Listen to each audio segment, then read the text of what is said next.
Sarah Palin's attempt to disqualify judge from NY Times defamation trial fails. Sarah Palin's attempt to disqualify the judge who tossed her defamation suit against the New York Times and receive a new trial failed Tuesday.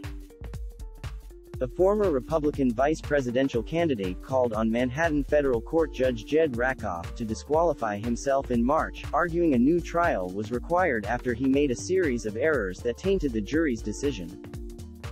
Palin said Rakoff was wrong to dismiss the case while jurors, who ultimately sided with the Times, were still deliberating. Rakoff said in February that Palin's lawyers failed to provide evidence that the paper and former editorial page editor James Bennet acted with actual malice when they published the 2017 piece headlined, "America's Lethal Politics." Palin's lawyers said Rakoff set too high a bar for her to prove the Times acted maliciously. The judge scoffed at the former Alaskan governor's request to recuse himself in a written statement Tuesday, calling it frivolous. The meritless accusations of impropriety in Palin's motion cannot substitute for what her trial presentation lacked, proof of actual malice, he wrote.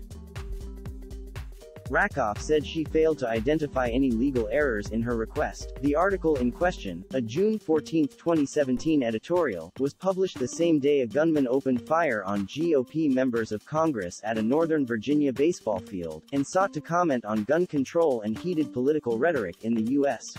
When editing the editorial, Bennet included language about the 2011 deadly mass shooting that seriously wounded Rep. Gabby Giffords in Arizona. In the paragraph, Bennet asserted there was a clear link between the massacre and political incitement, in part because of a map created by Sarah Palin's Political Action Committee. No link was ever established and the story was corrected the following morning. Palin sued the Times weeks after the piece was published. Palin, who is running to represent Alaska in Congress, is appealing the verdict.